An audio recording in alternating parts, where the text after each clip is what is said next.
माननीय अध्यक्ष जी, मैं सबसे पहले तो आपका धन्यवाद देना चाहता हूं कि आजादी के बाद जो कुछ राष्ट्र के जीवन में महत्वपूर्ण प्रस्ताव आए हैं, उसमें से एक प्रस्ताव श्री राम जन्मभूमि पर मंदिर के निर्माण का, उसमें मुझे मेरे विचार रखने के लिए आपने मौका दिया, इसलिए हृदय से मैं आपका धन्यवाद करना चाहता हूं। मान्यवर, मैं देश की 140 करोड़ की जनता की ओर से भी आसन का, स्पीकर साहब का धन्यवाद करना चाहता हूं, क्योंकि ये जो सदन है वो नियम से तो चलता ही है। हर चर्चा नियमों से बंधी हुई होती है, संविधान से बंधी हुई होती है, परंतु एक मायनों में ये सदन जन चेतना का, जनता की आकांक्षाओं का और जनता की इच्छाओं की प्रवक्ता बनने का भी सदन का दायित्व है, और आज ये हो रहा है। 140 करोड़ के देश में और दुनिया भर में बैठे हुए राम भक्त जो 22 जनवरी के बाद एक अद्भुत आध्यात्मिक चेतना का अनुभव कर रहे हैं, इसको वाचा देने के लिए आपने समय दिया, इसलिए देश आपका हमेशा के लिए आभारी रहेगा। मान्यवर, मैंने आज किसी का जवाब नहीं देना है। आज मैं मेरे मन की बात और देश की जनता की आवाज को इस सदन के सामने रखना चाहता हूं, जो सालों से कोर्ट के कागजों में दबी हुई थी। नरेंद्र मोदी जी के प्रधानमंत्री बनने के बाद उसको आवाज भी मिली, अभिव्यक्ति भी मिली। मान्यवर, 22 जनवरी का दिन, भले कुछ लोग कुछ भी कहे, मैं स्पष्ट रूप से देख रहा हूं 22 जनवरी का दिन 10 सहस्त्र सालों के लिए ऐतिहासिक दिन बनने वाला है। ये सबको समझकर चलना चाहिए। मान्यवर, जो इतिहास को पहचानते नहीं, ऐतिहासिक पलों को पहचानते नहीं, वो अपने अस्तित्व को, अपने वजूद को कहीं ना कहीं खो देते हैं। मैं आज फिर से एक बार कहने वाला हूं मान्यवर कि 22 जनवरी का दिन 10 सहस्त्र से भी अधिक सालों तक इस देश का ऐतिहासिक दिन है। मान्यवर, 22 जनवरी का दिन 1528 से शुरू हुई एक संघर्ष और अन्याय के सामने लड़ाई का एक आंदोलन के अंत का दिन है। 1528 से चली हुई ये न्याय की लड़ाई यहां पर समाप्त। मान्यवर, 22 जनवरी का दिन करोड़ों भक्तों के आशा, आकांक्षा और सिद्धि का दिन है। उनकी आज आशा आकांक्षाएं सिद्ध हुई है। मान्यवर, 22 जनवरी का दिन भारत की, समग्र भारत की, मैं चाहूंगा कि समग्र भारत पर पूरा सदन गौर करे। 22 जनवरी का दिन समग्र भारत की आध्यात्मिक चेतना के पुनः जागरण का दिन आज इतिहास में बन चुका है। मान्यवर, 22 जनवरी का दिन महान भारत की यात्रा की शुरुआत का दिन है। 22 जनवरी के दिन मां भारती को विश्व गुरु के मार्ग पर ले जाने को प्रशस्त करने वाला दिन मान्यवर बनने वाला है। मान्यवर, ये देश की कल्पना राम और रामचरित्र के बगैर कर ही नहीं सकती। जो इस देश को पहचानना चाहते हैं, जानना चाहते हैं, जीना चाहते हैं, राम और रामचरित मानस के बगैर वो जी ही नहीं सकते। राम का चरित्र और राम ये देश के जनमानस का प्राण है। ये सबको समझना चाहिए, सबको स्वीकारना चाहिए। और इसीलिए मान्यवर, हमारे संविधान की पहली प्रत से लेकर महात्मा गांधी के आदर्श राज्य की कल्पना को राम राज का नाम लिया गया। संविधान में भी राम दरबार को स्थान दिया गया। मान्यवर, जो लोग राम के अलावे भारत की कल्पना करते हैं वो भारत को नहीं जानते, वो हमारे गुलामी के काल का प्रतिनिधित्व करते हैं। मान्यवर, राम व्यक्ति नहीं है, राम प्रतीक है। करोड़ों लोगों का आदर्श जीवन कैसे जीना चाहिए, इसीलिए उनको मर्यादा पुरुषोत्तम किया गया। राम का राज्य किसी एक धर्म, एक संप्रदाय के विशेष के लिए नहीं है। राम का राज्य, आदर्श राज्य कैसा होना चाहिए, इसका प्रतीक न केवल भारत, समग्र दुनिया के देशों के लिए बना हुआ है मान्यवर। और इसलिए मैं मानता हूं कि राम और राम के चरित्र को फिर से प्रस्तावित करने का काम 22 जनवरी को हुआ है, मोदी जी के हाथ से हुआ है। वो इस देश के लिए सौभाग्य का विषय है मान्यवर। हम सब उन सौभाग्यशाली लोगों में से हैं जो 1528 वहां पर राम मंदिर देखना चाहते हैं। पीढ़ियां चली गई, हजारों लोग, लाखों लोग शहीद हुए, संघर्ष किए, आंदोलन किए, मगर ये दिन देखना स्वप्न में नहीं आया। आज हम सब बहुत सौभाग्यशाली है कि इस देश को हम देख सकते हैं मान्यवर। भारत की संस्कृति और रामायण को अलग कर कर देखा ही नहीं जा सकता। कई भाषाओं में, कई प्रदेशों में और कई प्रकार के धर्मों में भी रामायण का जिक्र, रामायण का अनुवाद, रामायण से बनी परंपराएं और रामायण को अपने राष्ट्रीय चेतना का एक आधार बनाने का काम हुआ है। कई सारे रामायणों का उल्लेख है। संस्कृत में वाल्मीकि रामायण, अध्यात्म रामायण, आनंद रामायण, अवधी में रामचरितमानस, ओडिया में 13 प्रकार के रामायण, तेलुगु में रंगनाथ रामायण, रघुनाथ रामायण, कन्नड़ में कुमुदेंदु रामायण, तोरवे रामायण, बतलेश्वर रामायण, असमिया में कथा रामायण, सप्तकांड रामायण, और शंकरदेव ने भी वरगीत के अंदर रामायण का वर्णन किया।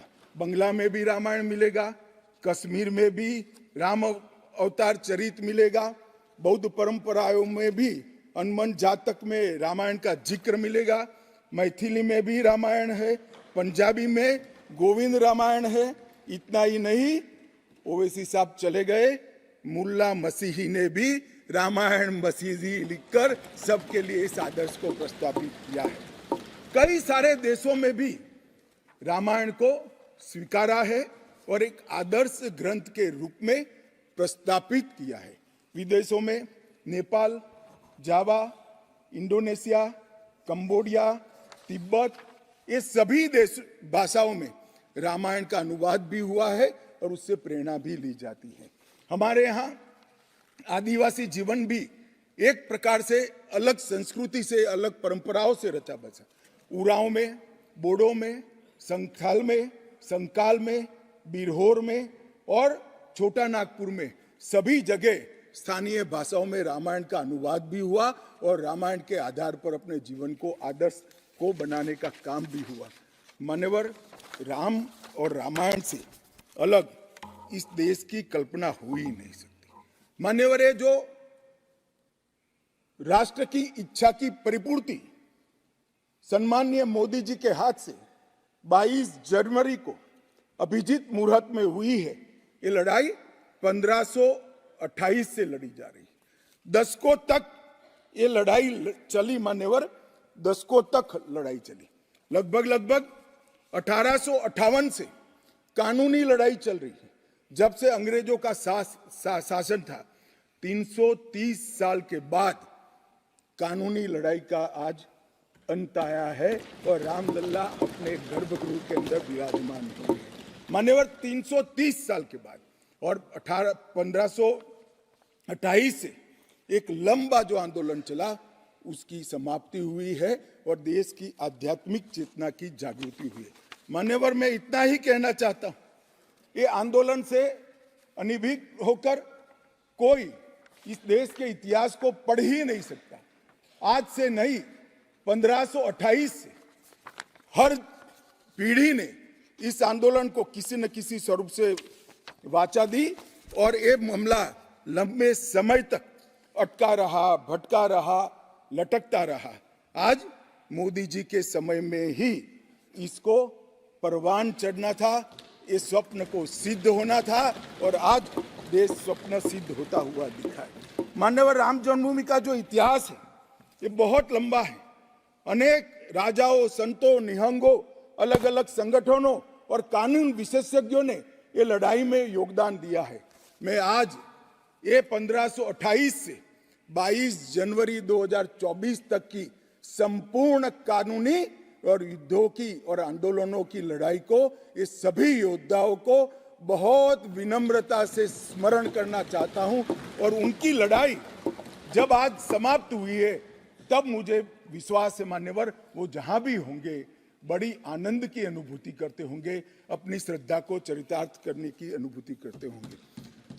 गिलहरी के समान कई लोगों ने अपना योगदान दिया और मान्यवर, ये राम सेतु जो बनना था 1528 से 22 जनवरी 2024 तक का, इस सेतु का भूमि पूजन भी नरेंद्र मोदी जी ने किया और प्राण प्रतिष्ठा भी नरेंद्र मोदी जी के। मान्यवर, 1990 में जब ये आंदोलन ने गति पकड़ी, उसके पहले से ही भारतीय जनता पार्टी का ये देश की जनता को वादा था। हमने पालमपुर कार्यकारिणी के अंदर हमने एक प्रस्ताव पारित कर कहा था कि राम मंदिर का निर्माण, इसको कोई एक धर्म के साथ नहीं जोड़ना चाहिए, ये देश की चेतना की पुनर्जागृति का आंदोलन है। इसलिए हम राम जन्मभूमि को मुक्त कराकर, कानूनी रूप से मुक्त कराकर वहां पर राम मंदिर की स्थापना करेंगे। अब इस देश में प्रॉब्लम क्या है साहब? जब चुनाव में घोषणा पत्र में लेते हैं तो कहते हैं चुनाव में वोट प्राप्त करने के लिए लिया, चुनावी वादा है। ये भाजपा ऐसे ही वादे करती है, 370 हो, राम जन्मभूमि हो, यूनिफॉर्म सिविल कोड हो, ट्रिपल तलाक समाप्त करना हो। अब ये कहते हैं आप ऐसे ही वादे करते हैं और ये वोट प्राप्त करने का जरिया होता है, और जब हम इसको पूरा कर देते हैं तो बड़ी खिलाफत करते हैं। मैं आज भी कहता हूं, भारतीय जनता पार्टी और हमारे नेता नरेंद्र मोदी जी मान्यवर जो बोलते हैं, जो कहते हैं, वो करते हैं। हमारी पार्टी का चरित्र है और ये कोई छिपी हुई बात नहीं है। किस चीज का आक्रोश? हम 1986 से कह रहे हैं कि हमारा भव्य राम मंदिर बनना चाहिए, संवैधानिक तरीके से। कुछ लोगों ने यहां पर और बाहर मीडिया के सामने प्रतिक्रिया व्यक्त की, वो कानून की दुहाई देते हैं। मैं उनको पूछना चाहता हूं कि मान्यवर, क्या सुप्रीम कोर्ट की 5 जजों की खंडपीठ के जजमेंट से आप वास्ता रखते हो या नहीं रखते हो? भारत के संविधान से वास्ता रखते हो या नहीं रखते हो? किसी ने अगर सुप्रीम कोर्ट की अवहेलना कर वहां पर मंदिर बनाया होता तो आप कुछ भी कह सकते थे, मगर जब देश की सर्वोच्च अदालत के 5 जजों की खंडपीठ ने, और जिसकी अध्यक्षता स्वयं चीफ जस्टिस ऑफ इंडिया और आने वाले 4 चीफ जस्टिस कर रहे थे, ऐसी महत्वपूर्ण बेंच ने जब ये निर्णय लिया, तब आप कैसे कन्नी काट सकते हो?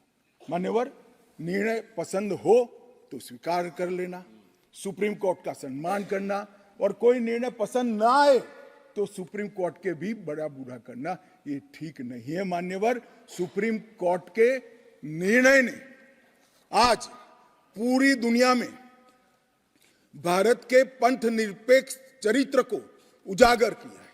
दुनिया में एक भी देश ऐसा नहीं है जहां बहुमत समाज ने अपनी आस्था का निर्वहन करने के लिए इतनी लंबी कानूनी लड़ाई लड़ी। हमने राह देखी है, सुप्रीम कोर्ट में लड़ाई लड़ी, और सुप्रीम कोर्ट का जजमेंट आने के बाद वहां पर आज भव्य राम मंदिर बना है। मान्यवर, जो बोल रहे हैं उनको भी सब मालूम है कि क्यों बोल रहे हैं। मैं आज फिर से कहना चाहता हूं, हमारे गुजरात में एक कहावत है, हवन में हड्डी नहीं डालनी चाहिए।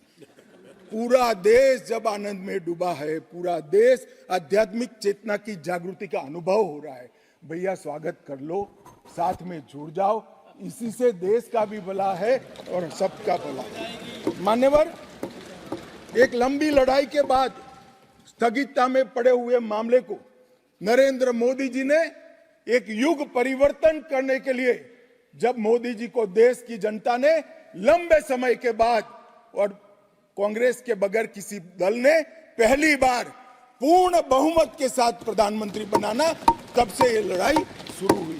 मान्यवर 14 से 19 तक राम जन्मभूमि मंदिर की लड़ाई चली, उसका ट्रांसलेशन हुआ, सालों लगे, लाखों पेज का अनुवाद हुआ, अनुवाद होकर कोर्ट के सामने गया, बीच में चुनाव आ गया, कोर्ट ने माना कि चुनाव के वक्त फैसला देंगे तो इसको शायद अलग दृष्टि से देखा जाएगा, कोई बात नहीं।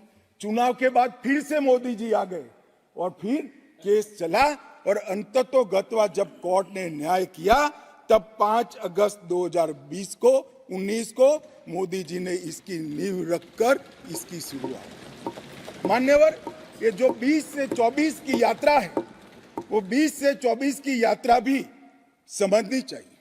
राम जन्मभूमि का आंदोलन ऐसे ही नहीं चला, इसके साथ हर गांव, हर घर में हर करोड़ों राम भक्त, अनेक संगठन, भारतीय जनता पार्टी, राष्ट्रीय स्वयंसेवक संघ समेत घर घर गए, शिला लेकर गए, पूजा की और वो पत्थर को राम मंदिर की शिला बनाकर अयोध्या तक पहुंचाने का काम।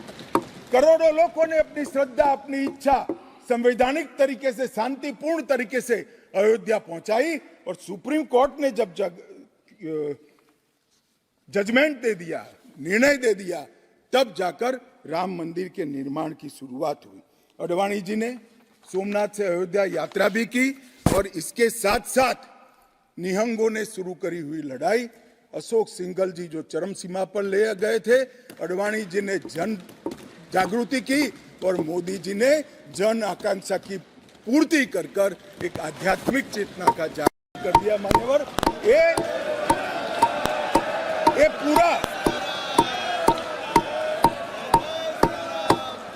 ये पूरा आंदोलन मान्यवर जब भी दुनिया का इतिहास लिखा जाएगा एक डेमोक्रेटिक वैल्यू के रूप में देखा जाएगा कि कोई एक देश अपने बहुमती समाज की धार्मिक विश्वास की पूर्ति के लिए इतने समय धैर्य रखकर सुप्रीम कोर्ट में गुहार लगाता रहे और सुप्रीम कोर्ट के जजमेंट आने के बाद सौहार्दपूर्ण वातावरण में इसकी पूर्ति हो। मान्यवर, ये बहुत बड़ी बात है और मैं मानता हूं मान्यवर कि ये मोदी जी के नेतृत्व के बगैर संभव नहीं था।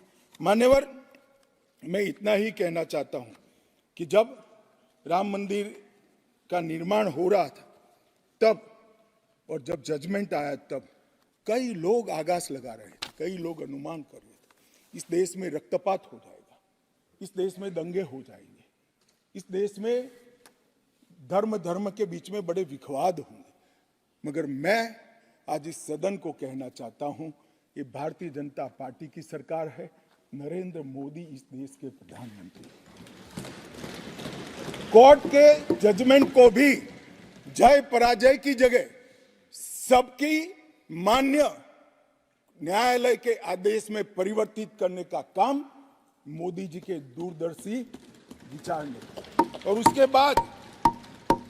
उसके बाद जब समय आया, निर्माण के बाद जब समय आया मान्यवर, उनको न्योता मिला कि वो आकर भूमि पूजन करें।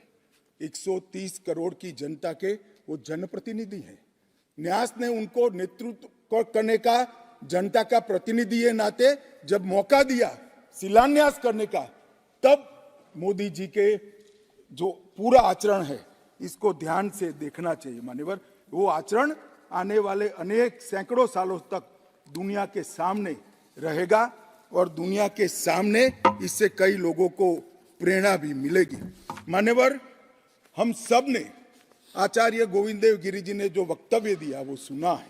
मोदी जी को जब मौका मिला तब उन्होंने रामानंदी समाज के, संप्रदाय के और वैष्णव संतों से पूछा कि भाई प्राण प्रतिष्ठा करनी है, किसी संसारी ने करनी है, तो इसके यम नियम, इसके लिए किस प्रकार की उपासना करनी चाहिए, और जो संतों की ओर से सुझाएगा उससे भी अनेक दुनिया गुना कठोर 11 दिन का व्रत इस देश के प्रधानमंत्री।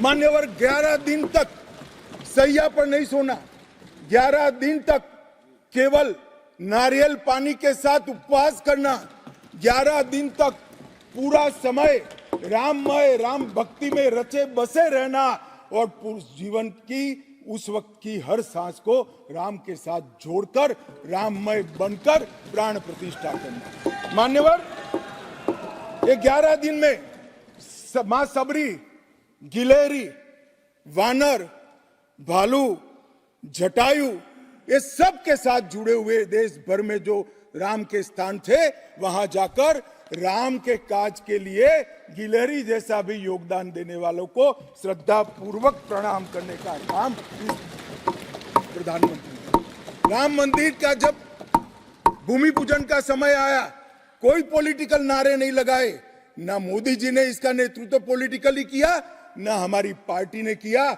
हर रोज एक राम का भजन अलग अलग भाषा में ट्वीट कर एक भक्ति का आंदोलन शुरू किया। मान्यवर, इस देश में कई सारे भक्ति के आंदोलन खड़े हुए हैं, ढेर सारे आंदोलन खड़े हुए। मान्यवर, इस देश में भक्ति का आंदोलन कोई नया नहीं है। मान्यवर, मीरा ने चलाया, गुजरात में नरसिंह मेहता ने चलाया, रामानंद ने चलाया, एकनाथ और ज्ञानेश्वर ने चलाया, शंकरदेव और माधवदेव ने असम में चलाया, चैतन्य महाप्रभु ने चलाया, समर्थ रामदास ने चलाया। ये सब भक्ति आंदोलन ने समय समय पर देश को मजबूत करने का काम किया है, सनातन धर्म को टिकाने का काम किया है और सनातन धर्म के प्रति सबकी आस्था को बढ़ाने का काम। घनघोर अंधेरी रात में एक ध्रुव तारे की तरह ये भक्ति आंदोलन ने देश के जनमानस का नेतृत्व किया। भारत के ही छोर में 10 सिख गुरुओं ने अनेक प्रकार के बलिदान, एक दशम पिता ने तो अपना सर्वस्व दान कर दिया। इस प्रकार के त्याग की भी इस देश की परंपरा रही, परंतु ये समग्र भारत के हजारों साल लंबे सांस्कृतिक और राजनीतिक इतिहास में एक शासक ने, एक जनता के व्यक्ति ने, एक जनता के प्रतिनिधि ने अपने यम, नियम, तप और उपासना से भक्ति चेतना की जागृति की, तो इसका एकमात्र घटना नरेंद्र मोदी जी ने की। और मैं तो स्वयं अनुभव कर रहा हूं। मैं उस दिन बैठा था लक्ष्मी नारायण मंदिर में, दिल्ली में बिरला मंदिर में, जो जनता थी, जो लोग थे, सबकी आंखों में आंसू थे। पूरा देश राममय हो गया था और जय श्री राम के नारे लगा रहा। मान्यवर, मोदी जी ने बड़ी शालीनता के साथ विजय के, पराजय के कोई भाव के बगैर जय श्री राम के युद्ध के नारों से पूरी दुनिया जानती है। जय श्री राम की वानर सेना का युद्ध का घोष था, पूरी दुनिया जानती है। जय संघर्ष चला तब जय श्री राम चला और मंदिर बना तो जय सिया राम हो गया। संघर्ष से भक्ति की यात्रा पूरे देश को आगे ले जाने वाली यात्रा है। मान्यवर,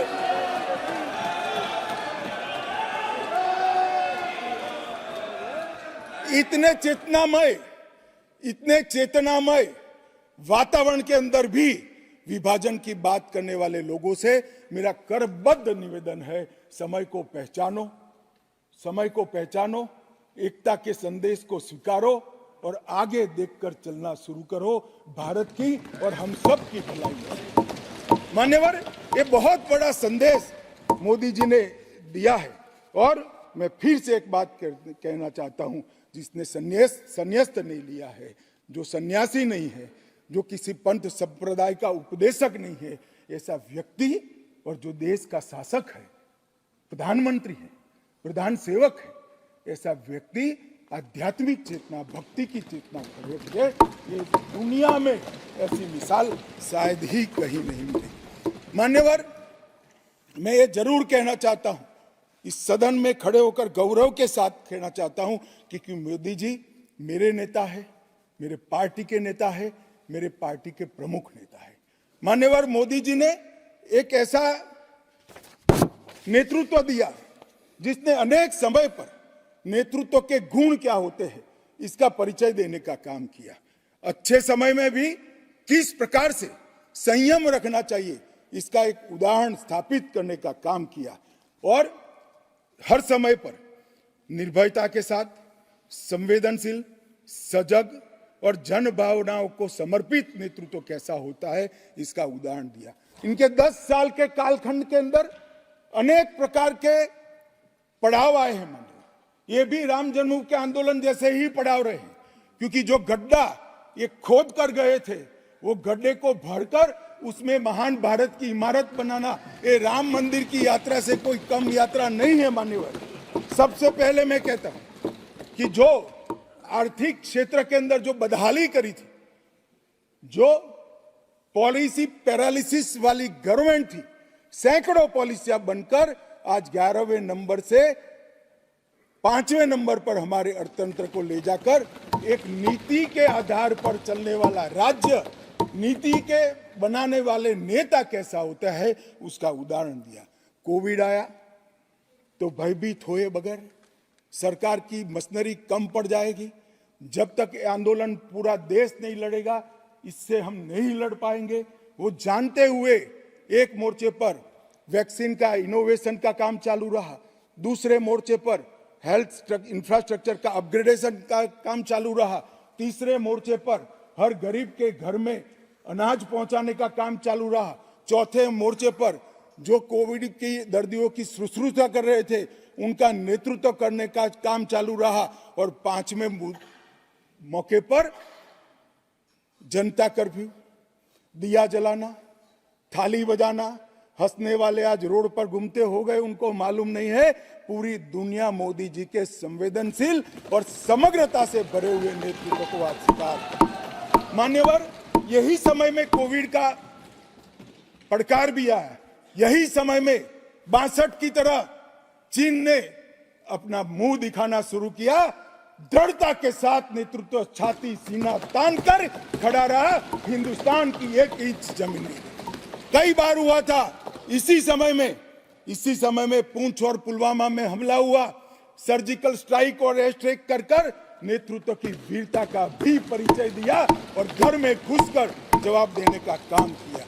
हजारों बच्चों जब परीक्षा के वक्त आत्महत्या करते थे, ट्रेस में आते थे, मनोरोग के शिकार बनने थे, एक पिता की तरह एक प्रजावात्सल नेतृत्व का परिचय देते हुए प्रजा परीक्षा पे चर्चा की भी बात। और जब मौका राम मंदिर का आया तब एक सन्यासी की तरह, एक भक्त की तरह गौरवपूर्ण तरीके से आध्यात्म को जागरूक करते हुए आध्यात्मिक चेतना का जागरण करने का काम भी नरेंद्र मोदी जी ने किया। मैं इसलिए कहता हूं कि बहुत लंबे समय से इस देश को ऐसे नेतृत्व की जरूरत थी।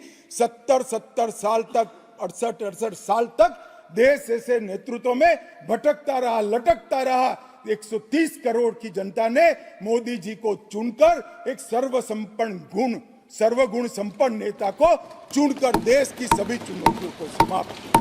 मान्यवर, मैं आज आपके माध्यम से ये मैं कहना चाहता हूं, ये राम मंदिर का निर्माण, वो राम मंदिर में रामलला की बाल प्रतिमा, मनोहरी दृश्य, आंख बंद कर देते तो सामने वो प्रतिमा दिखाई पड़ती। इतनी मनोहरी प्रतिमा बनाने का काम हुआ और उसकी प्राण प्रतिष्ठा भी हुई। मान्यवर, एक प्रकार से समग्र भारतीय संस्कृति को मोदी जी के माध्यम से एक अभिव्यक्ति का काम है। मान्यवर, राम का जीवन ही अपने आप में परिपूर्ण जीवन। बचपन में ही शिक्षा संस्थानों की रक्षा के लिए विश्वामित्र के वहां रावणों का वध किया, अहल्या को सम्मान दिया, मां सबरी को गले लगाकर इस देश के गिरिजन और पिछड़े लोगों को गले लगाने का काम किया, महिलाओं का सम्मान किया और गिलहरी, गिद्ध, वानर, रींछ, वनवासी सबको जोड़कर सत्य पर सत्य की विजय का झंडा श्री राम ने फहराया। और मोदी जी ने जब ये अयोध्या बन रही है, ढेरों लोगों ने, मैं आज सबके बीच में कहने से मेरी आपको अपने आप को रोक नहीं सकता, ढेरों लोगों के प्रस्ताव कि अयोध्या के इंटरनेशनल एयरपोर्ट को श्री राम का नाम दिया जाए। बड़ा लोक लुभावन प्रस्ताव, परंतु मोदी जी ने महर्षि वाल्मीकि का नाम देना। सारे मौकों पर दशरथ का, सीता माता का, सच चौराहे पर नाम देने का प्रस्ताव आया था। मोदी जी ने कहीं जटायु को रखा, कहीं गिलहरी को रखा, कहीं हनुमान को रखा। मान्यवर समग्र समाज साथ में लेने का काम किया। मान्यवर ये जो मंदिर बना है उसके निर्माण में भी पूरे समाज को साथ में रखने का काम किया गया है। मान्यवर मैं आपको जरूर बताना चाहता हूं कि इसमें देश के हर हिस्से को स्थान देने का काम मंदिर के निर्माताओं ने किया है। एक भी प्रदेश ऐसा नहीं है जहां से कुछ नहीं आया है। हर प्रदेश और आसपास के सभी देशों से राम काज के लिए कुछ न कुछ समर्पित हुआ है। सबकी भूमिका है। पूरे समाज को जोड़कर मान्यवर ये मंदिर बना है। ये सामाजिक एकता का एक अद्भुत उदाहरण है मंदिर है। सांस्कृतिक पुनर्जागरण का अद्भुत उदाहरण है मंदिर है।